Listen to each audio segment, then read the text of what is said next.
Hello everybody and welcome along to the Event Industry News podcast. This week is the second Event Wellbeing Week.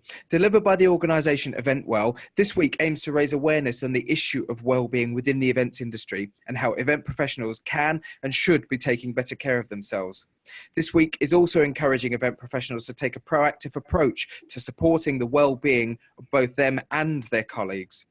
Throughout this week, we've been releasing special episodes of the Event Industry News podcast, with each one welcoming a different guest to discuss their involvement with the Event Well initiative and to find out about their own experiences when it comes to well-being.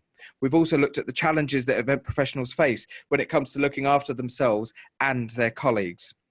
So far this week, our guests have been Event Well founder Helen Moon, Mark Mayer from Boulevard Events, and yesterday we spoke to Melissa Noakes, an experienced event professional of over 15 years. Today, we welcome Emily Fawell from Vital Health Nutrition. Emily, thanks very much for joining the podcast today. Hello, good morning. So far this week on these special editions of the podcast, we've spoken to people who are very much embedded as suppliers and organisers with the industry.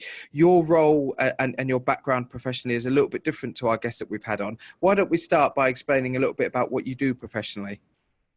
Okay, so with my business partner, Lisa Patient, we set up Vital Health Nutrition 5 years ago. We're both registered nutritional therapists, and we work with clients on a one-to-one basis. But both of us came from a corporate background, so we know the stresses that people are under in the workplace. And we've created Vital Health Nutrition to go into companies to educate employees on how they can look after themselves better with all the pressures that come with being in a busy working environment. So our services range from going in to do seminars on various health topics to tasting tables. We do mini consultations on site and generally get involved with companies' wellbeing weeks and wellbeing days, but everything from a kind of nutrition and health perspective. So that's where we come from. And yeah, because of our background, we can relate to the pressures that employees are under.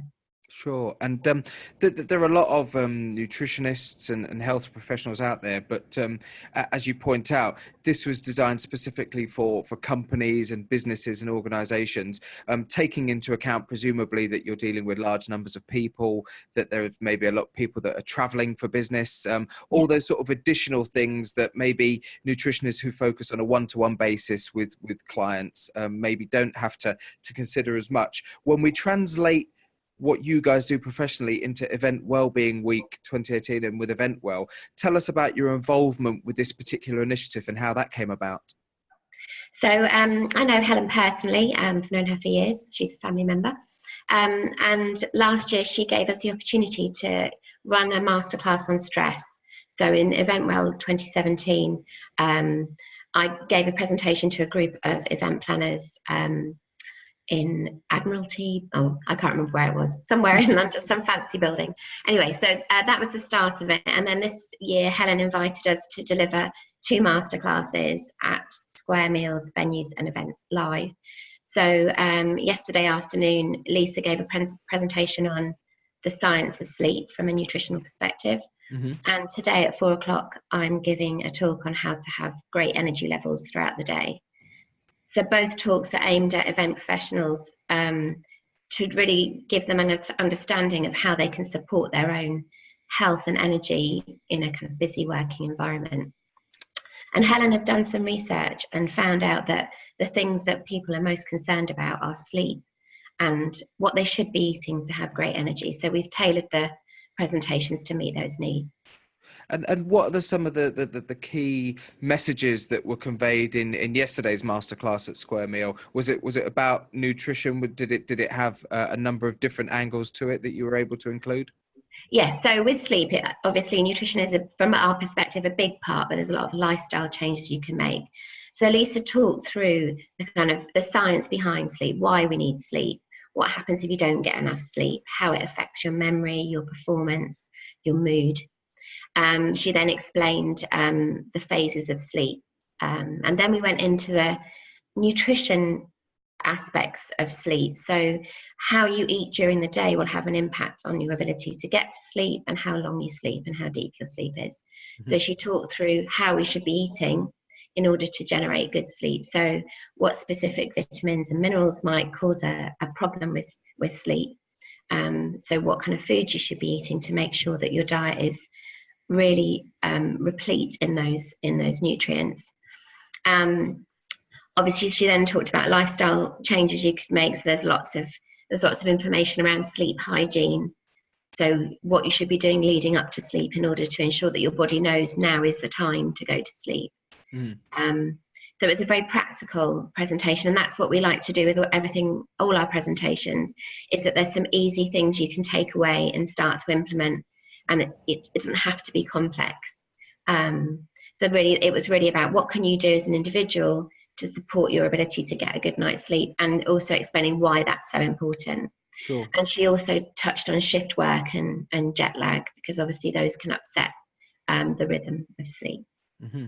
And you use the term easy ways to do that, but I suppose it's easy to say theoretically what works, what you should be eating during the day in order to get a good night's sleep. But I dare say you will have had people yesterday who say to you, well, it's all well and good you saying that, but I just don't have time. Yeah. When I'm working on site or I'm planning an event and I'm there and I'm supervising 10 different contractors coming in with equipment and blah, blah, blah, blah, blah. How many people come up to you and say, well, it's easy to say that, but I just don't have time to do that? How easy is it really to get the right food down me during the day? Interestingly, yesterday, nobody did. And we handed out evaluation forms and asked people what they were going to change from today. But that is a very frequent hurdle we come up against. So people are often saying, I don't have time for this. And I guess from our perspective, it's about really prioritizing your health, because if you burn out, you're not going to be good to anybody. So it's about just planning in advance, and it doesn't need to take hours. It could just be that making sure when you're packing for the day, you've put some healthy snacks into your bag. So maybe it's a bag of nuts or something that's slow releasing. So we talked a lot yesterday about the importance of protein, and I'll touch on that again today. But I think it's just about really prioritizing yourself equally to the job that you're doing, so that you're going to give your best. Mm-hmm. And I think as a society, we've kind of forgotten a bit about how important our health is. So it really is just taking maybe 5-10 minutes to think through, how am I going to look after myself today? And that might mean just thinking a bit about what you're going to eat during the day, and maybe making sure you've got something on you, so you're not relying on what's being provided in the venue. And I suppose that there's a slight irony in that event professionals are ultimately people who make their living by planning and executing things. Yeah.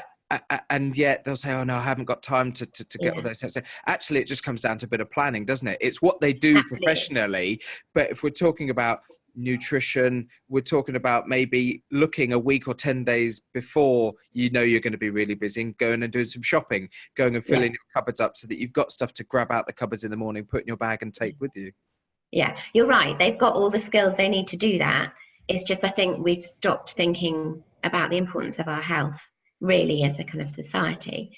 So if you want to enjoy your job as much as you can, if you want to have the best levels of energy and health, then we really need to take some of that time back and think, what am I feeding my body? Is it going to be performing to its best? So we can all do it, but maybe event planners, especially because they are organized people, are in a better situation to make that happen. Sure.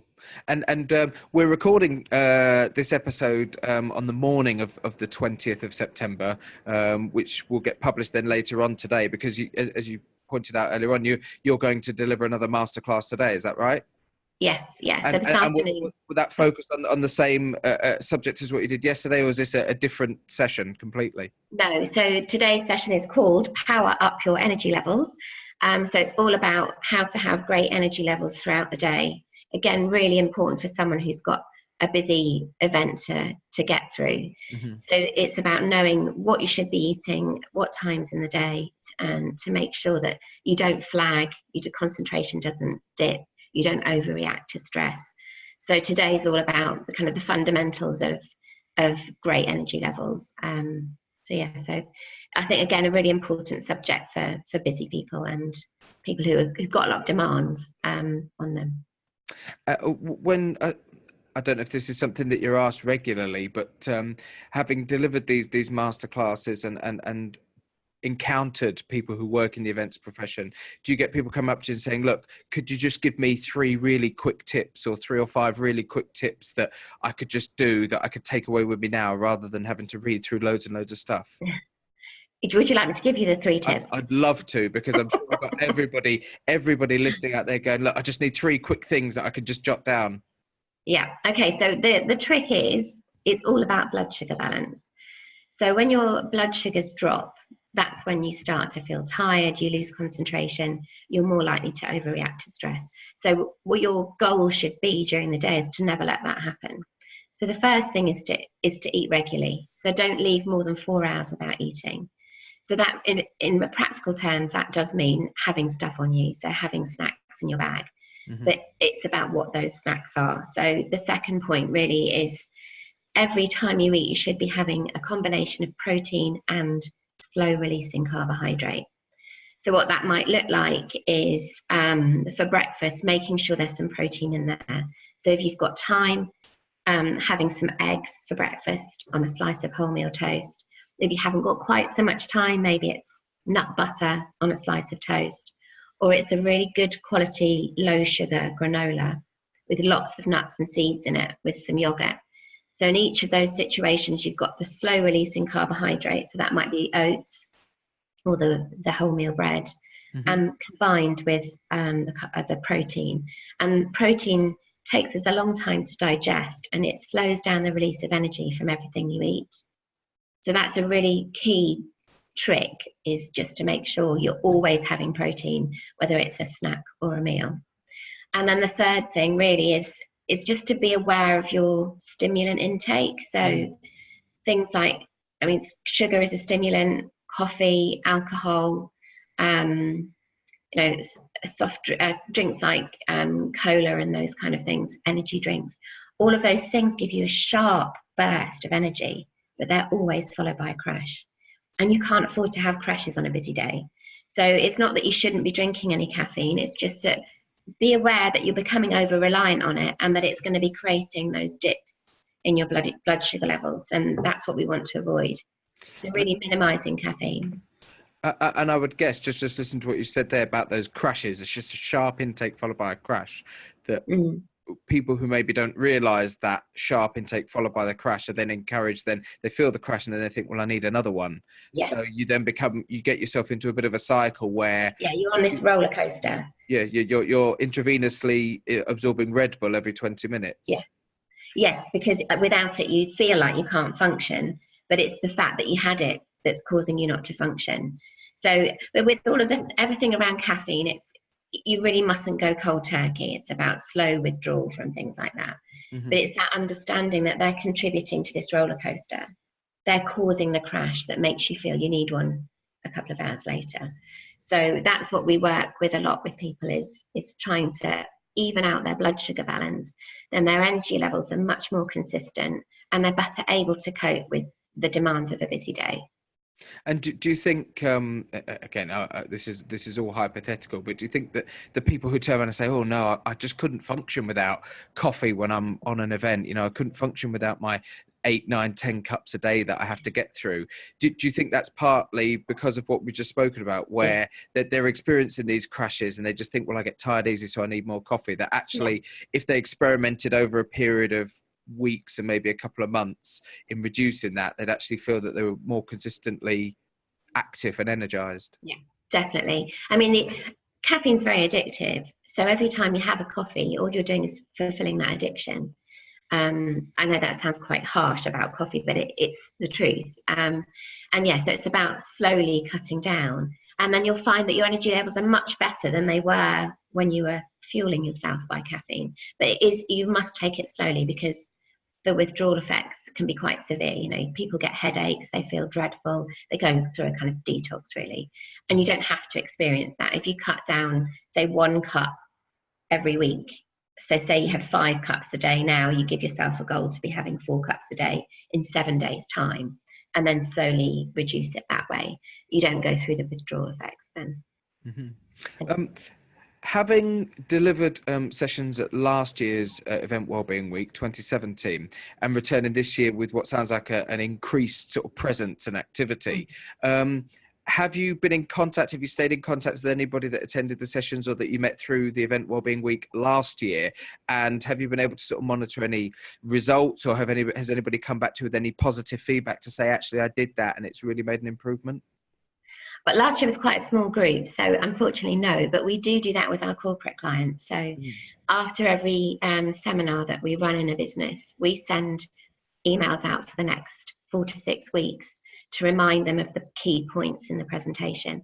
And we get some great feedback. You know, people's lives have changed. And some companies where we're working on a long-term project, so we're working with a company and we're going in once a month for 9 months. We've been back in 4 times now. And every time we go in, we'll ask at the start of the next presentation, has anybody seen any health improvements? And the responses are fantastic. And breakfast is usually the thing that people change first, because that's really, I think for most people, breakfast isn't really adequate. And as soon as they start adding protein in, they feel much better throughout the morning. So we do get some amazing feedback from people. You've just mentioned breakfast there, and I know a lot of people who say, well, I'm just never hungry first thing in the morning. I'm not ready I get up and I'm not ready to eat anything immediately. Is there a sort of mental hurdle that people have to get over to almost force themselves to eat? And is it healthy to force ourselves to eat when perhaps we don't feel hungry, when it comes to breakfast specifically? Yeah, so I think there's with nutrition, it's a very individual thing, but if we're talking about blood sugar balance, I think my view is we should be eating breakfast because we need the fuel to keep us going throughout the morning. If you don't have breakfast, one, you're overriding your hunger mechanisms. So you should feel hungry when you wake up. But if you've spent years and years not having breakfast, then you're ignoring those signals. If you don't have breakfast, your body's producing adrenaline to keep you going. That's where it's getting its energy reserves from. So the long-term impact of doing that means that you're putting a lot of pressure on your adrenal glands. And if they stop functioning well, you will experience real extremes of tiredness, and it can cause other health issues. Sure. So by living like that, you're kind of forcing your body into finding alternative ways of keeping going, which isn't particularly healthy. The caveat to that is there's a lot of research now about fasting. But this really is for people who need to lose weight, who've got problems with blood sugar levels in terms that it's leading to type 2 diabetes. So if you're trying to lose weight or you're at risk of type 2 diabetes, there is research to say that delaying breakfast is good for your insulin levels. But to me, that's a different topic. You know, what we're talking about here is giving someone the kind of recipe really to having great energy levels throughout the day to be able to perform at their best. Sure. That's a different topic from health issues around weight and diabetes.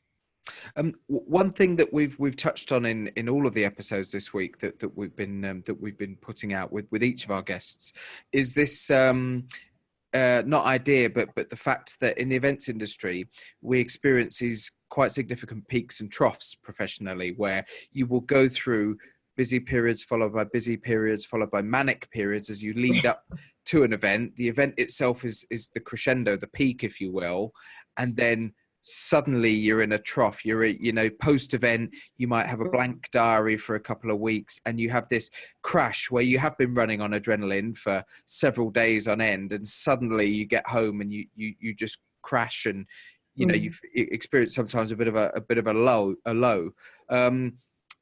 For people who have been experiencing that, is there an approach that they can take? Maybe they haven't been eating well for several days and they come back and suddenly they're ravenous and suddenly they're just eating everything and anything that they can get their hands on. What sort of advice would you give to people who are experiencing that post-event come down, if you will, and what could they be paying attention to in those periods? I think the first thing that comes to mind is, take advantage of that lull to look after yourself. So that's the time when you can start planning your meals and making sure that you're eating well, so that the next event you don't have this massive crash and that you are eating well throughout it. So use that time to establish good habits.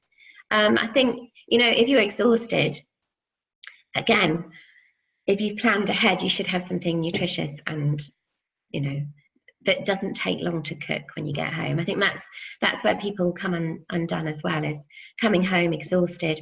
Then you open the cupboard and the easiest thing to make is a bowl full of pasta. That's going to send your blood sugars shooting up again and crashing down again. So it's about being prepared and having things in the fridge and the cupboard that are going to be good for you. So quick meals when you get home could be anything with eggs. Eggs are incredibly quick. You can make yourself an omelette with some chopped vegetables in it, have it with a salad. Think about soups, they're really fast, and some of the fresh soups in the supermarket are completely fine. You know, they've got a good combination of protein and carbohydrate in them. So I think, again, it's back to that planning. You know when the event's going to end, you know how you're likely to feel. Make sure you've got something that doesn't require too much effort to cook then. And then if you've got a lull, use that as a time to establish good habits, and plan ahead for when your next event comes. So yeah, I think, I mean, inevitably you should be celebrating and rewarding yourself for having come through something. So maybe that's the time to have something that's a treat. You know, we can't be perfect all the time, but it's about, I think capitalizing on the kind of more free time that you've got to establish some good new habits. Sure. On today's episode of the Event Industry News podcast, we've been talking to Emily Fawell. Emily's from Vital Health Nutrition and has been delivering masterclasses during Event Wellbeing Week 2018. If you've not tuned into any of our other podcasts that we've been putting out this week, they are special editions of the podcast to coincide with Event Wellbeing Week 2018. The week is being delivered by the organisation Event Well and aims to raise awareness of the issue of well-being within the events industry and how event professionals can and should be taking better care of themselves. If you want to engage with Event Well and with Event Wellbeing Week 2018 on social media, the hashtag is EventWell18.